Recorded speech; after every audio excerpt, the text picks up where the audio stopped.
வணக்கம், நான் உங்கள் ஃபினிக்ஸ் இந்தியா சதீஷ். 3/6/2025 நான் ஸ்டாப்பிங்காக கண்டினியூ ஆகிட்டு இருக்கக்கூடிய டிஃபென்ஸ் ஸ்டாக், மோனோபோலி ஸ்டாக்ஸ் ஒரு பக்கம். ஜூன் 6ஆம் தேதி ஆர்பி மானிட்டரி பாலிசியில் திரும்ப ஒரு ரேட் கட்டை எக்ஸ்பெக்ட் பண்ணிட்டு இருக்கக்கூடிய இன்வெஸ்டர் ஒரு பக்கம் சொல்லி 3வது நாளில் டவுன் க்ளோசிங்கில் இருக்கக்கூடிய நம்ம மார்க்கெட்டை பற்றி தான் டீட்டெயிலாக பார்க்க போகிறோம். வாங்க ஒன்று ஒன்றா பார்க்கலாம். ஏற்கனவே சொன்ன மாதிரி மார்க்கெட் இன்னைக்கு 3வது நாளில் டவுன் க்ளோசிங்கில் இருக்குது. சென்செக்ஸ் 87,737 636 புள்ளிகள் இழந்திருக்கு. நிப்டி 24,542 174 புள்ளிகள் இழந்திருக்கு.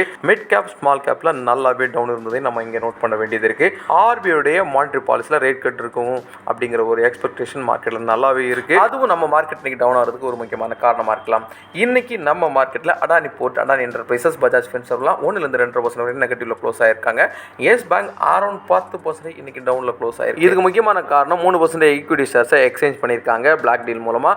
ஸோ இந்த டீட்டெயில் வரும்போது அதோட ரிப்போர்ட்டை நான் இங்கே உங்களுக்கு கொடுக்குறேன். நிப்டி 50ல் கிராசிம் இண்டஸ்ட்ரீஸ், மகேந்திரா கொஞ்சம் பாசிட்டிவ்ல இருந்துச்சு. ரியாலிட்டி செக்டாரும் பாசிட்டிவாக இருந்தாங்க. மோனோபோலி ஸ்டாக் இருக்கக்கூடிய சிடிஎஸ்எல் ஸ்டாக் நேற்றுக்கும் 10% அப்ல க்ளோஸ் ஆனாங்க. இன்னைக்கும் ஸ்லைட் பாசிட்டிவ்ல தான் இருக்கு.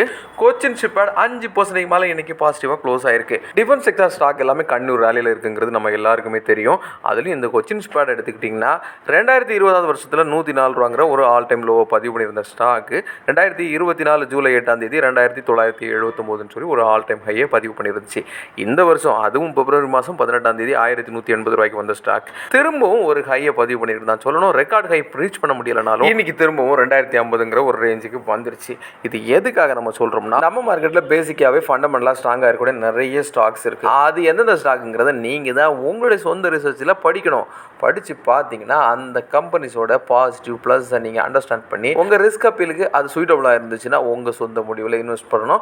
எதுவாக இருந்தாலும் நம்ம எப்பவும் சொல்கிற மாதிரி இது முழுக்க எஜுகேஷனல் பர்பஸ்ங்கிறது உங்களுக்கு தெரியும். நாம் என்கரேஜ் பண்ணுறதே வெறும் 100 ரூபாய் இருந்து stock market, mutual fund, ETF, digital கோல்டில் இன்வெஸ்ட் பண்ண முடியும். இந்த மாதிரி சிம்பிளான இன்வெஸ்ட்மெண்ட் இருக்குங்கிறது எல்லா மக்களுக்கும், குறிப்பாக யங்ஸ்டர்ஸ்க்கு ரீச் ஆகணுங்கிறதுக்காக தான் நம்ம டே டு டே இந்த வீடியோ போஸ்ட் பண்ணிட்டு இருக்கோம். Gold, dollar, bitcoin, real estate சொல்லிட்டு எவ்வளோ முக்கியத்துவம் கொடுக்குறீங்களோ அதை விட அதிகமான முக்கியத்துவம் உங்களுடைய இன்வெஸ்ட்மெண்ட் இன்ஃப்ளேஷனை பிரேக் பண்ணதாங்கிறத நீங்கள் பார்க்குற மாதிரி இருக்கணும். உங்களுடைய இன்வெஸ்ட்மெண்ட் இன்ஃப்ளேஷனை பிரேக் பண்ணால் மட்டும்தான் உங்களுக்கு ரிட்டர்ன் இருக்குங்கிறத ஞாபகத்தில் வச்சுக்கோங்க. அப்போ தான் உங்களோட ஃபியூச்சர் சர்வைவலுக்கு தேவையான பணம் உங்ககிட்ட இருக்குங்கிறதையும் மறந்துடாதீங்க. See you tomorrow, another super topic.